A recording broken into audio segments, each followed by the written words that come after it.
Damn! Your favorite savage shaman is back. Welcome back to the channel. Welcome to the channel. My name is Sumit Chatterjee. I'm a flow state specialist who's going to help you feel your best and perform your best. Welcome. Thank you for being here, Flow Mashkaram. So today I'm here to speak around why the Primal Sutra mentality can help you get out of the victim mentality. Okay? This is very, very powerful of a video. So this is something else, Holy Spirit speaking through me. This is not going to be pre-planned in any way. I'm just gonna riff, I'm just gonna talk about this. But I think it's really, really important to anybody who feels like, and I say feels like, okay? Because if you say you are a victim, then you're identifying with that, and we're not doing that, right? We're feeling like we are, okay? And a feeling is fleeting. So that's the first thing to understand, right? This too shall pass. I'm feeling like a victim right now, but I'm going to feel like a victor again. And it's happening to me right now, and I notice the patterns. I'm listening, I'm attuned, I'm conscious, I'm aware. And I'm noticing how my subconscious mind manifests me feeling like a victim. Maybe I'm putting myself into self-sabotaging situations. Let's say you're going to the gym, you're eating clean. You're doing all of these things. It's like you have a Ferrari, but then you're putting in a different kind of gas or diesel into that Ferrari. Maybe you're having other bad habits along with that junk food, other things, that kind of counteract the progress that you've been making in that area, right? That is a way that taps you into that victim mindset, that self-sabotage, okay? It gets you back into feeling like worthless again, helpless again. But you've got to change your relationship with the moment that self-sabotage happens. Because every time that self-sabotage happens, you got to change your approach or the way you've been doing it. Because that is just a lesson. It's just the universe or God or the absolute showing up to show you that this is ineffective. You're failing in life because you're not listening to that Tao, to that universal current, to that flow. You're listening to that other voice, the voice that's trying to prove something, the voice that's trying to say this to others, the voice that's kind of acting out of these trauma responses rather than taking responsibility. So what is my antidote, my flow state antidote towards victim mentality? Taking responsibility. Saying to myself that this is my path, this is my dharma, this is my purpose, and I'm gonna go all for it. So why is it that I'm bringing up Primal Sutra, okay? Well, understand one thing, man. You are primal, you are primordial. You are seamless with what is. That primal, which is that instinct, and that sutra, which is that treatise, or that doctrine, that philosophy, that is the mechanical side. So Bruce Lee's idea of mechanical instinct really plays into this. But it's this understanding that spirituality has no form, okay? I don't have to do these certain things to appear spiritual. This understanding that you are already free, that you're hyperextending your awakening in a sense, if you want to say that, right? You are already free. Spirituality has no form. There's no rules. There's no hierarchy of people sitting on the top of the clouds, deciding that this is how you have to lead your life in terms of. I want you to understand something, okay? And I got this from doing a bit of deep reflection into the whole oppression shadow that I had in my gene keys. So yesterday night, I went into this whole shadow work process. And what I realized is that oppression is the enemy or the opposition to you, the anti-you, making you believe that you can't do anything about your situation. Wow, okay? So that means if you are a victim, you will actually feel like you have no choice. You have no options. You can't do anything about this. This is outside your control, okay? That's how it's gonna feel like. Though you can make a ripple effect, though you can move, though you can change the situation around, though you can change the perspective around, it will try to prevent you. It will keep you locked in and comfortable. So the moment we feel like a victim, we keep on getting ourselves victimized because we're at that frequency, right? We've decided that this is who we are. We're worthless. We don't see ourselves as, that highly as others. The universe or God's word was, he made it alive, right? But we have to activate it. This is the understanding that is the Alpha and the Omega, okay? Which means the sinner is the saint. It's all oneness, and that's all you. So getting back to that primal nature, that primordial origin point, that innocence, right? The idea of you are not a seeker, but you are a founder, okay? I found myself, I am already there, I'm living as that, I'm living from that. That is why abundance is the catalyzation. Abundance is telling yourself there's actually more out there. Actually, you know what? The way that the universe is showing me things right now is not accurate. I can actually expand my awareness by understanding I have freedom and I have choice and I have a responsibility. So don't stress so much, man. You can relax. You can relax because you are perfection appearing as not. Just let that sink in. Now you are 100% responsible with how you relate to your experiences. What is your relationship to health, wealth, and others? Relationships. I explained the concept of Primal Sutra to my mother the other day. There's this idea of explaining to her, like, look, I want to be physically fit, but at the same time, be hyper spiritual at the same time. I don't think the two are mutually exclusive. I don't think we have to have overweight spiritual leaders. I don't think so, actually. I know that, yeah, they're disconnecting from their body and they're going up into the, the higher consciousness. I get that, but I don't think it has to be like that. The way to perfect the mind, or at least get to know mind, is to actually get yourself to create a metaphor with your bodily practices. Your movement and bodily practices are setting up the theme for your mind. So if you're lifting all the time, you're pushing things out, you're pushing things away. You won't be as accepting if you just lift in the gym, okay? How do I know this? Try it out, okay? Realize it's gonna callous your mind even more. It's gonna make you more stubborn. It's gonna make you more one track, right? But now you add in some flexibility, some yoga, and that adds a different element to it. So we've understood in Primal Sutra, and eventually it might be like a dance studio or something like this, but it's a way of combining dance, combat, fitness, and yoga. A lot of people hear Primal Sutra and they tell me, oh, you're doing something with animal flow? I kind of get that. Like, it's like, yeah, okay, yeah, animal flow is kind of, maybe some of the movements are inspiring because it is like an animal, right? But I'm not saying that is the end-all be-all of this practice. Yes, animal flow kind of uses some of the kind of concepts around this, but it's not really tapping into what I'm speaking of, okay? So this is separate from that. This is not NLP, this is not CBT, this is not, Stoicism, this is not anything that you've ever heard before. This is pleasure alchemy. This is something that is emerging. As I'm speaking about it, it is being created. It is being revealed to me, actually. Okay, so that is what I'm moving with. You see, the secret is this, man. This is what you gotta understand, man. A victim cannot exist if somebody takes responsibility. You get that? And then they're afraid of doing so. I'm afraid of taking responsibility. Okay, there's some gunk there for you to clean up. It's like people made you feel a certain way. Like, I think TXL said this the other day. He said, would you feel the need to hurt others if you were never hurt yourself? Right? So, like, hurt people.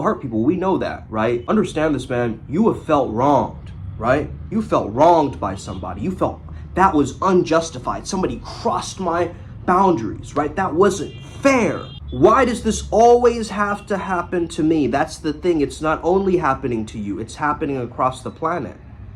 This is a phenomenon in our collective unconscious that we've got to become more aware of, because we can all feel like a victim, but it does not mean that we have to stay there. So basically, I have a video on the Disney movie Soul. Definitely check it out, but I'm going to reference that movie right now. Feeling like a victim is how you would say in the movie, you're a lost soul, okay? So let me read out what is the depiction of the lost souls in that movie, okay? Those who get stuck in the soul realms while their earthly bodies struggle with an obsession. So it's when your passion becomes an obsession, you get stuck in that loop, in that victimization.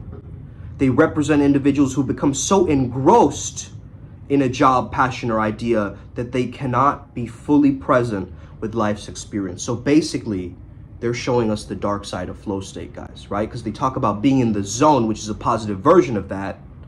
But if it becomes an obsession, you become a lost soul.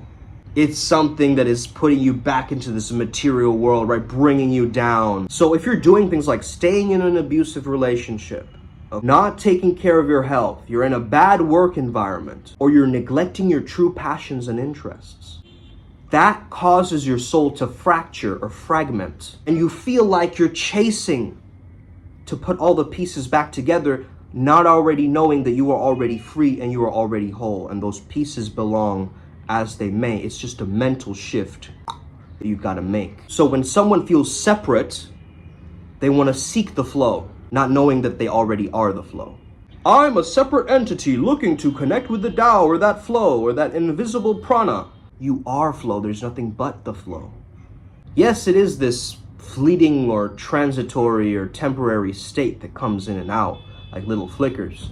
But you got to understand that totality or that heaven or that God or that paradise or that whatever word you want to use, the absolute, right, is appearing as everything. It's a very impersonal sphere. So flow is when you feel connected to something that you felt disconnected from. Non-duality is about trying to describe what you can't describe, you see? The indescribable. It's unimaginable, right? But we still talk about it because we're humans and we're fascinated by these topics, right? Trying to understand, unravel it deeper. But once you lose the automatic thoughts, the automatic negative thoughts or the ants, you lose those automatic reactive emotions, you get to a knowing without knowing. You got to go back to when you first felt like a victim. And you have to release that past, release that baggage, and move on from it. That's the only way you're going to heal this. You got to go back to that memory, to that moment, and do some shadow work, do some cleanup work internally, energetic medicine work, whatever it is that you need, and move on from it. Right now, it's taking up too much of your attention because you haven't reached closure with that memory yet. It's still a question mark, a big question mark in your mind. So where did you first learn this helplessness, this quality of that, of feeling hopeless? Maybe it was when you were a child, right? Most people, it was when we were very young, we felt that first. And that carries on like an invisible thread through our experiences if we don't take care of it. So you got to stop feeling like a victim by understanding that you actually aren't. You aren't a victim, but you're feeling like it based on some memory or something that you haven't put a full stop to. It's coming up again and again because you haven't changed the story of what it means to you. You haven't actually given yourself the freedom to change that narrative around. So imagine if you actually changed that mentality around of, oh, my past relationship, they cheated on me, rather than if you framed it as they were expressing their toxicity of their character in that moment. The second one feels a lot more empowering rather than being cheated on, right? Which is like this negative victim story that you're creating for yourself. Like, I was flattened by her, she keyed my car, she did this, she did that. Drop the mind walls, drop the heart walls. Notice when you're using different strategies, right? These different strategies, these different tricks, these different tools to try to perpetuate that victim state within yourself, because it keeps you in a bubble, because it keeps you safe, because it keeps you, seeking that sympathy from others, seeking approval from others, and so forth. You get that? So VICTIM, I am me because of them. That makes no sense to me. Why am I somebody because they did that to me? No, I did that to me. I decided that in that time, that's how I would respond to it. So that was the best that I knew then, right? That was my level of consciousness of how I would handle it, and I was merely surviving. Being a victim is associated with your survival, so get that, understand that. Negative beliefs come from what? Survival. We want to be safe, we want to feel protected, we want to feel secure. So the moments we don't feel that way, guess what? We feel like a victim again. But what if you could engineer, what do I mean by that? You hack your mind. You give yourself positive abundance affirmations and you just keep looping it. You keep overwhelming your subconscious mind with the symbolism that just rushes in and cleans the area. So the new subliminal thoughts override the old distorted thoughts. Okay? This is one of the ways that you can actually get yourself out of that funk, of that low mood. And if you got value from today's video, I want you to share this video with somebody. Okay? How to use the Primal Sutra mentality to get yourself out of feeling a victim again. The way out is the way in Primal Sutra. We gotta sit with ourselves and understand these are my emotions, like these are my kids. I'm not gonna just mistreat my kids. I'm gonna just, be respectable to them. I'm going to relate to them differently. I relate to my anger differently, relate to my sadness differently, and so forth. So now you have to choose to respond. That's what responsibility is. The ability to respond. Okay? So how are you going to respond? What is going to be your strategy to respond? Okay? Because we're talking about beyond cause and effect, beyond time. That is God. That is the absolute. You see, you're thinking everything is kind of happening like this creates this reaction, and then this does this, and this does that. No, it's all the universe just showing up as that. But why would the absolute show up in the form of an argument in front of me? Like, that makes no, you're still trying to use your logical mind, right? Imprinting that upon something which doesn't exist, bro. This is all a hologram, right? So yes, you might have, pain and likes and dislikes and all of these other things, but that's on top of that eternal truth that the silence is the sound, and the sound is the silence. You get it?